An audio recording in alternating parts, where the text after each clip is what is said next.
Vamos estudar o domínio de funções reais de variável real. Para isso, vamos estudar 4 casos diferentes. Mas o que é calcular o domínio de uma função? Ora, calcular o domínio de uma função é encontrar os valores de x que satisfazem a minha função. Por exemplo, nesta função aqui, se eu substituir o x por 0, a minha função g vai ficar impossível, porque 2 sobre 0 não é possível.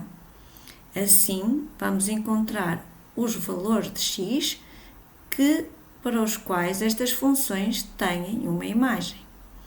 Que casos é que vamos distinguir? Vamos distinguir o caso das funções polinomiais, vamos distinguir o caso de quando são funções racionais e vamos ainda distinguir o caso de funções irracionais. Vamos então às primeiras, às funções polinomiais. Ora, uma função polinomial, como o próprio nome está a indicar, um polinómio. Então, quais serão os valores de x que transformam, por exemplo, esta função numa expressão verdadeira? Todos os valores que eu substituir aqui em x vão obter uma imagem. Por exemplo, f de 5 vai ter 25 menos 1, uma imagem que é o 24. Então, qualquer valor que eu substitua num polinómio tem sempre uma respectiva imagem.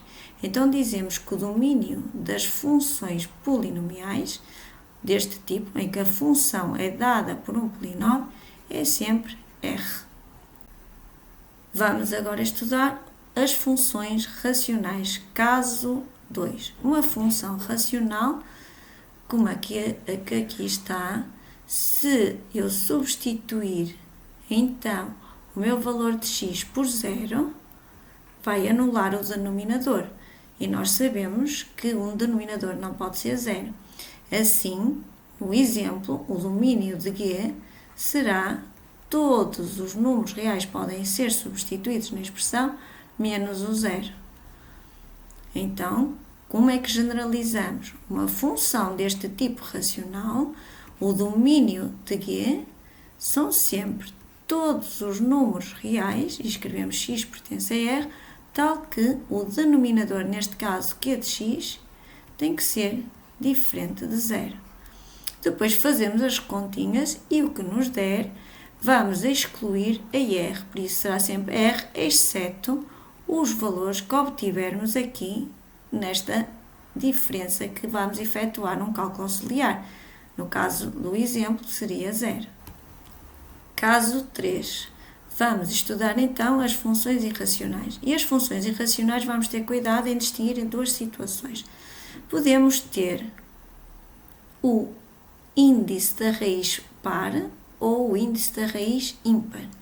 Se for par, o índice da raiz, temos que ter mais algum cuidado, porque uma raiz com índice par nunca é possível de resolver se o radicando for negativo. Então, neste caso, 1 menos x teria que ser positivo para termos imagens de h. Depois de resolvidas as contas, podemos sempre obter o domínio. No nosso caso, seria menos x maior ou igual que menos 1, x menor ou igual que 1. O domínio de h será, então, de menos infinito a 1 fechado. Generalizando, se eu tenho uma raiz índice par, o domínio de h será dessa função x pertence a R e teremos então que pôr o radicando, no nosso caso p de x, maior ou igual a 0. Resolvemos na equação, como fizemos aqui ao lado, e no fim escrevemos o nosso domínio. No entanto, se o índice da raiz for ímpar, todos os valores de x são possíveis de substituir. X pertence a R. Então, não há restrições do domínio. O domínio de uma função cujo o índice da raiz é ímpar é R. Mas temos que ter algum cuidado se as raízes aparecerem em denominador.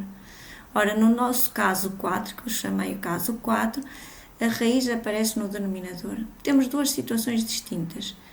Neste caso aqui, terei que a raiz,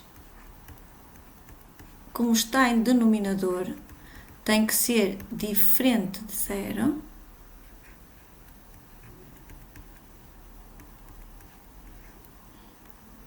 Mas o radicando, como é uma raiz índice par, tem que ser superior ou igual a 0. Se repararmos bem, a resolução desta raiz tem que se elevar ao quadrado em ambos os membros e vai ficar x menos 1 diferente de 0 e x menos 1 maior ou igual que 0. Assim, poderíamos ter posto uma expressão única no domínio x menos 1 maior que 0, já que ser maior ou igual a 0 e ser diferente de 0 significa que a expressão do radicando basta que seja maior que 0, ou seja, positiva. No nosso caso, o domínio seria então, depois de resolver a expressão de 1 aberto a mais infinito. Vamos ver agora o segundo caso.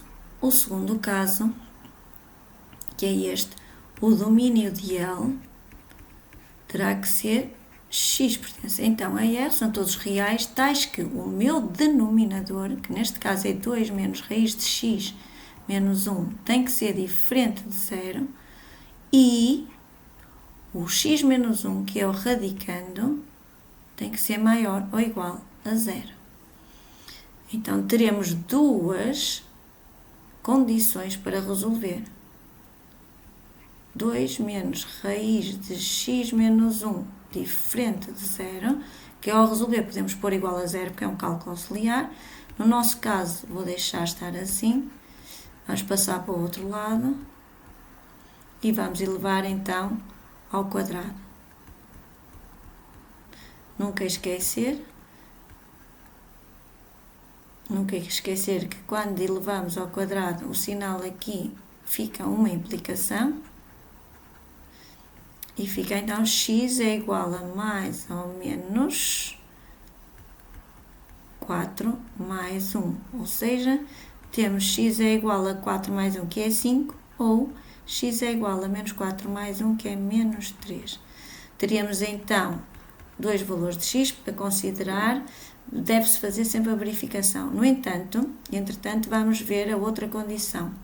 Também cálculo auxiliar, x menos 1 maior ou igual que 0, ou seja, x maior ou igual que 1. Ora, como o x tem que ser maior ou igual que 1, e teria que ser aqui, então, diferente de 5 e diferente de menos 3, o meu domínio serão, então, todos os valores de 1 a mais infinito, exceto o 5. Incluir de 1 fechado a mais infinito, exceto o 5.